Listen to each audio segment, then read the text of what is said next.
Assalamualaikum warahmatullahi wabarakatuh. Selamat malam, selamat berjumpa kembali dengan saya Juhri Rahmatsyah sebagai moderator di sini. Pada kesempatan kali ini kami akan menyelesaikan tugas proyek kami di mata kuliah Filsafat Pendidikan dengan dosen pengampu Ibu Imelda. Oke, pada kesempatan kali ini proyek kami akan mengambil sebuah materi perkembangan pemikiran filsafat pendidikan. Nah, sebelum masuk ke materinya, izinkanlah saya perkenalkan diri. Nama saya Juhri Rahmatsyah sebagai pembuka dari video ini dan juga sebagai pembaca materi awal.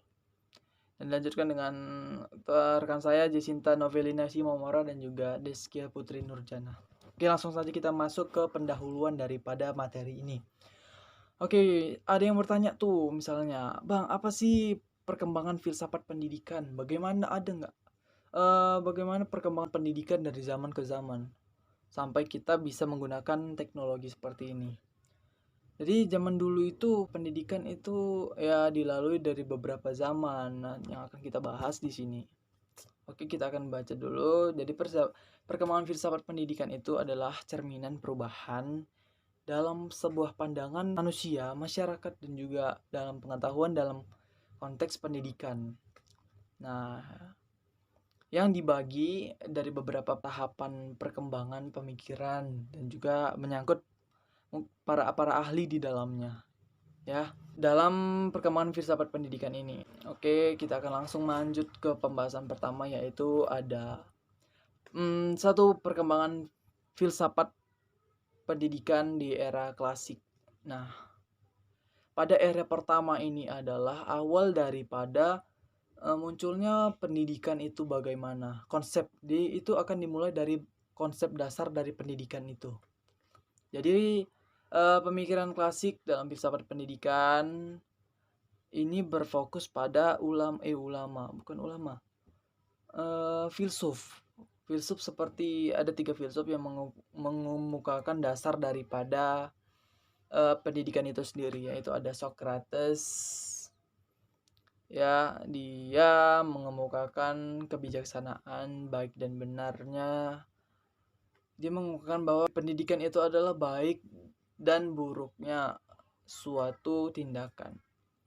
Kata si Plato, dia mengemukakan bahwa filsafat itu adalah kebijaksanaan, dan juga Aristoteles yang mengemukakan bahwa filsafat adalah pengembangan moral. Nah, di situ kita tahu bahwa kita boleh melakukan ini dan kita tidak boleh melakukan ini, gitu. Ya, itulah 3 filsuf pertama yang mengemukakan dasar dari pendidikan itu sendiri, gitu.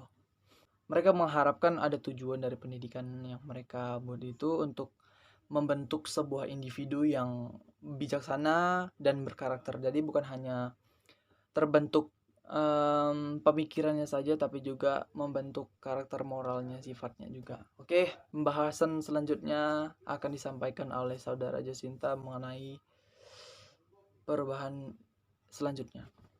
Perkenalkan, nama saya Jacinta. Saya akan menjelaskan tentang materi filsafat pertengahan dan filsafat Renaissance. 2. Filsafat pertengahan. Pada era pertengahan, filsafat pendidikan banyak dipengaruhi oleh teologi Kristen. Filsuf seperti Santo Agustinus dan Thomas Aquinas mencoba menggabungkan ajaran agama dengan filsafat. Pendidikan bertujuan untuk memahami Tuhan dan mencapai kebahagiaan spiritual. 3. Filsafat Renaissance. Pemikiran Renaissance menekankan pentingnya humanisme dan pengembangan potensi manusia. Pendidikan dianggap sebagai saran untuk mengembangkan kemampuan intelektual dan kreatif individu. Pemikiran ini mendorong pembelajaran yang lebih holistik, mencakup seni, sains, dan sastra. Yang keempat ada filsafat dalam era modern. Pemikiran dalam era modern berfokus pada rasionalitas, kemajuan, dan perkembangan ilmu pengetahuan. Pendidikan ini bertujuan untuk mempersiapkan individu agar bisa menghadapi tantangan zaman melalui pemahaman ilmiah dan teknologi. Terdapat 2 filsuf dalam era modern ini, yaitu yang pertama ada John Locke dan yang kedua ada Jean-Jacques Rousseau yang memberikan kontribusi penting dalam pemikiran ini. Yang kelima ada filsafat postmodern. Pemikiran dalam era postmodern menekankan pluralitas, keragaman, dan relativitas dalam pendidikan. Tidak ada satu metode atau kurikulum yang dianggap benar oleh semua orang. Pendidikan harus disesuaikan dalam konteks sosial dan budaya yang berbeda. Pemikiran ini menekankan pentingnya memahami perbedaan dan mengakui berbagai perspektif dalam proses pembelajaran. Yang terakhir adalah kesimpulan.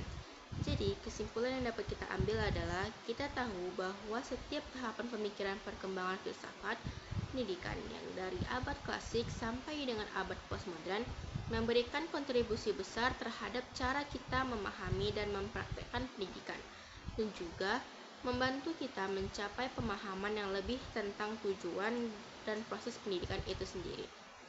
Sekian dari video pembelajaran kami. Bila ada salah kata, kami mohon maaf. Terima kasih yang telah menonton video kami. Assalamualaikum warahmatullahi wabarakatuh. Audio Jungle.